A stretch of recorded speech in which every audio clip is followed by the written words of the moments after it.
Bonjour à tous et bienvenue dans ce 133e numéro d'Eco & Co, votre magazine de l'économie dans le Finistère et vous le savez dorénavant dans le Morbihan. Le 20 février, le CJD, le Centre des jeunes dirigeants, organise une soirée débat autour du thème « Faut-il réinventer nos entreprises ?» On tente d'en savoir plus avec notre invité, Hervé Appéré, président du Centre des jeunes dirigeants de Brest, en deuxième partie d'émission. Pour l'heure, on prend la direction de Vannes. L'innovation, c'est un des leviers du dynamisme économique. Peu d'entreprises le savent, mais elles peuvent embaucher un chercheur en sciences pour un coût très avantageux. Objectif des dispositifs, faire avancer la recherche dans les universités et l'innovation dans les entreprises. Un dispositif qui concerne une dizaine d'étudiants du laboratoire d'ingénierie de matériaux de Bretagne que l'on retrouve à Lorient, Vannes, Pontivy et Brest. Pierre-François Batras a rencontré ces étudiants qui préparent leur thèse, un pied dans les laboratoires et un pied dans les entreprises. La spécialité de cette entreprise, c'est de concevoir des mâts en matériaux composites pour les voiliers de course au large.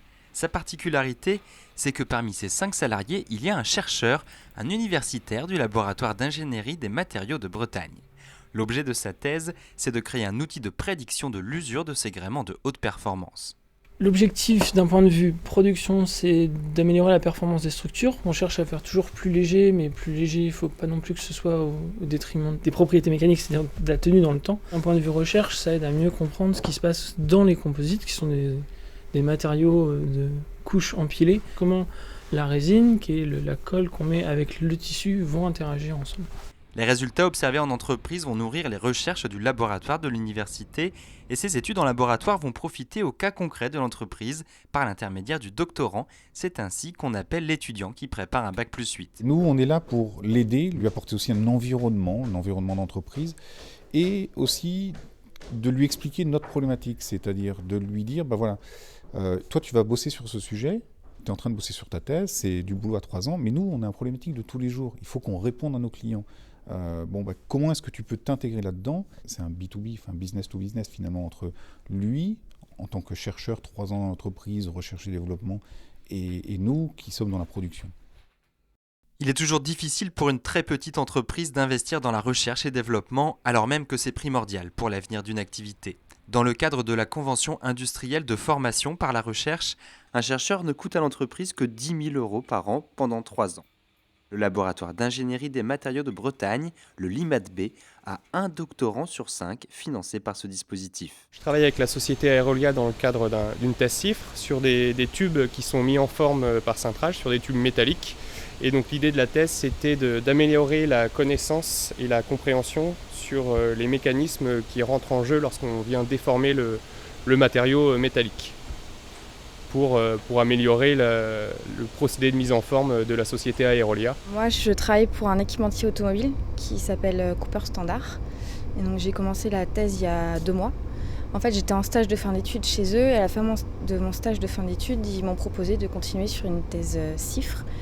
Et donc, le sujet porte sur le développement de nouveaux matériaux moins impactants sur l'environnement. Donc, c'est un matériau de structure, donc il faut qu'il y ait quand même certaines propriétés mécaniques.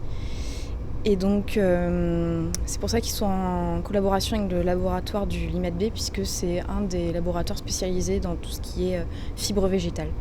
Ces théoriciens des matériaux sont très recherchés par les fabricants de matériaux composites. On utilise du thermodurcissable, qui est très répandu dans l'aéronautique. Si on veut passer à l'étape au-dessus, qui est du thermoplastique, on passe d'une gamme de procédés qui est autour de 40 degrés, on va dire, dans la phase de dépose, à du 350 degrés. Donc là, on se retrouve avec des paramètres qui sont beaucoup plus touchy, dans des phases et des plages qui sont très difficiles à appréhender humainement. Et on a besoin de comprendre la science pour savoir jouer avec les paramètres. À noter, dans les grandes entreprises, ces 3 ans de recherche débouchent généralement sur un emploi. Dans le secteur maritime, du transport maritime, après l'annonce par la Brittany Ferries de la signature de la construction d'un des 3 plus grands navires à gaz naturel liquéfié au monde pour un montant de 270 millions d'euros, la compagnie va accueillir un nouveau navire au sein de sa flotte, un bateau mixte, fret et passagers. Il sera en service à partir de mars prochain sur les lignes entre Le Havre, Portsmouth et Santander. La compagnie Roscovite souhaite renforcer ses rotations vers l'Espagne en 6 ans. Le trafic passager a doublé et la compagnie a multiplié par 6 son transport de camions vers la péninsule ibérique. Allez, on passe tout de suite à l'invité de la semaine et je reçois Hervé Appéré, le président du Centre des jeunes dirigeants de Brest. Le 20 février, Hervé Appéré, vous organisez à Plougastel une conférence dont la thématique est « Faut-il réinventer nos entreprises ?» Bonjour Hervé. Bonjour. Alors avant d'évoquer cette soirée, rappelez-nous quel est le rôle aujourd'hui d'un CJD. Alors le CJD, c'est le Centre des jeunes dirigeants qui existe sur le plan national et qui est en fait un mouvement patronal et le plus vieux mouvement patronal français, puisqu'il est né en 1938, avant-guerre, avec une idée fondatrice qui était de mettre l'homme au service de l'entreprise et l'entreprise au service de l'homme, principalement. Donc l'objectif est pour les jeunes dirigeants de se retrouver. Par exemple à Brest, nous sommes 90 dirigeants pour lever un peu la tête du guidon, comme on dit, pour échanger de bonnes pratiques et pour travailler sur des concepts tels que la performance globale. Alors la performance globale, qu'est-ce que c'est ? C'est le fait de travailler non pas seulement sur la performance économique de l'entreprise, mais travailler sur d'autres piliers, 4 piliers. Donc la performance économique naturellement, mais aussi les performances sociales, sociétales et environnementales. Quel est aujourd'hui le poids d'un CJD ? Alors, vous nous parliez de Brest, 90 entreprises dans le Finistère, et derrière ces entreprises, combien d'emplois et de masse économique ? Alors, à Brest, donc, nous sommes 90 membres. Nous, on représente sur la scène locale donc, du Nord Finistère, Brest et Morlaix, 4200 emplois, et en chiffre d'affaires, 1 milliard d'euros de chiffre d'affaires. Alors, le CJD a-t-il un rôle aussi de lobbying auprès des pouvoirs publics ? En effet, on se retrouve chaque mois pour travailler, mais également pour réfléchir sur des nouveaux concepts. On expérimente dans nos entreprises et puis on a aussi pour ambition d'aller influencer, d'aller porter la bonne parole sur les choses qui fonctionnent de façon concrète dans les entreprises. Alors, est-ce aussi un moyen de rompre justement l'isolement des patrons dont on parle assez régulièrement, ce réseau qu'est le CJD ? Oui, ça permet un des effets principaux et en effet de lever la tête du guidon, puisque notamment les jeunes entreprises sont souvent dans la tempête après avoir créé leur entreprise et elles ont besoin d'avoir l'avis d'autres spécialistes de façon à pouvoir orienter et organiser et préparer la stratégie de leur entreprise. Donc on ne la prépare pas seul, mais en groupe. Comme on dit, 10 cerveaux sont bien plus puissants qu'un seul cerveau au service d'une entreprise. Alors vous parlez de tempête, on est en pleine crise économique, le CJD est aussi un bon baromètre. Finalement, on vient de le voir à l'instar du secteur du nautisme. Voyez-vous, vous, quelques signes avant-coureurs d'une sortie de crise ou du moins des signes d'une reprise économique ? Alors, des signes... on est dans la crise, il ne faut pas l'oublier. L'année dernière...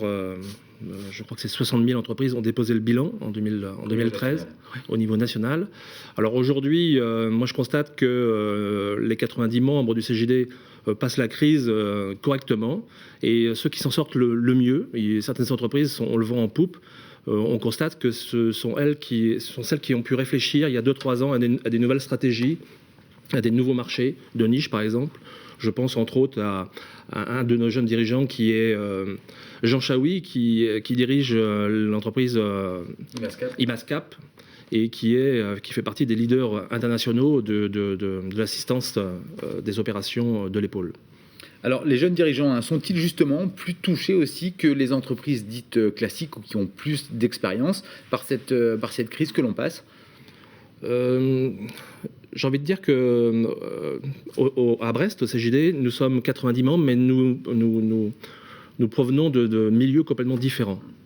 Que ce soit l'agroalimentaire, l'industrie, le service. Vous-même, vous êtes dans le bâtiment. Dans le bâtiment. Donc il n'y a pas un scénario identique pour chacun des membres. On se sert de ce que fait le copain, je dirais, pour orienter son entreprise dans une bonne direction et pouvoir passer la crise sans encombre. Et ça fonctionne très bien. Alors, vous disiez justement, vous êtes en pleine aussi réflexion, on est dans une période de mutation peut-être économique, et le 20 février, vous organisez donc à Plougastel-Daoulas une conférence, et vous posez une question simple, faut-il réinventer aujourd'hui nos entreprises ? Pourquoi le système actuel est-il à bout de souffle ? Arrive-t-on à la fin d'un cycle ? Alors, est-ce qu'on arrive à la fin d'un cycle ?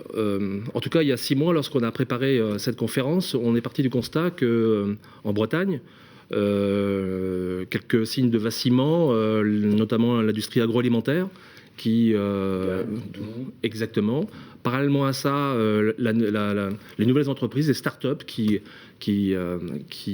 fonctionnent très bien. Et puis un environnement, je dirais, numérique assez prégnant, puisque l'information va de plus en plus vite.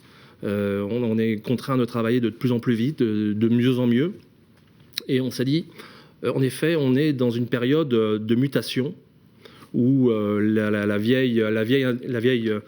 les industries primaires et secondaires sont en train de rencontrer des difficultés et les nouveaux secteurs d'activité sont en train de bien fonctionner. Alors nous, on est peut-être entre les deux, mais qu'est-ce qu'il faut suivre ? Alors l'idée a été de se dire, eh bien sur une soirée, on fait un temps d'arrêt, on débraye le moteur, et puis on va réfléchir sur ces nouveaux modèles économiques. Non pas forcément ceux qui sont dans la Silicon Valley, mais ceux qui fonctionnent bien dans le Finistère et en Bretagne, pour se dire est-ce qu'on peut venir capter un modèle ou un autre pour la conférence aura lieu jeudi soir, dès le lundi matin, pour mettre en œuvre dans son entreprise des idées vraiment qui fonctionnent et très, très concrètes. Alors vous aurez durant cette soirée un grand témoin qui viendra justement, alors pas prêcher la bonne parole, mais qui va peut-être vous donner quelques clés. Qu'attendez-vous justement de ce grand témoin et présentez-le nous.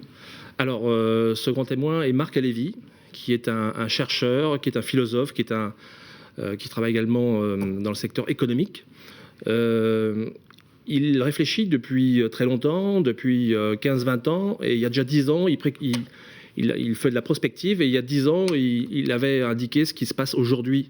Donc il l'avait prévu. Et ce qu'on attend de lui, eh bien, c'est une vision de la société, de l'activité économique, des nouveaux modèles d'entreprise, et qu'il nous indique sa vision de l'entreprise dans 10 ans, dans 5 ans, de façon à ce qu'on puisse se dire, oui, là, il y a quelque chose à capter et à mettre en œuvre dans son entreprise. Alors à titre d'exemple, mais je ne vais pas tout dévoiler, il faut venir le jeudi, mais à titre d'exemple, il prêche par exemple le concept de démassification, c'est-à-dire plutôt l'économie de niche plutôt que l'économie de masse.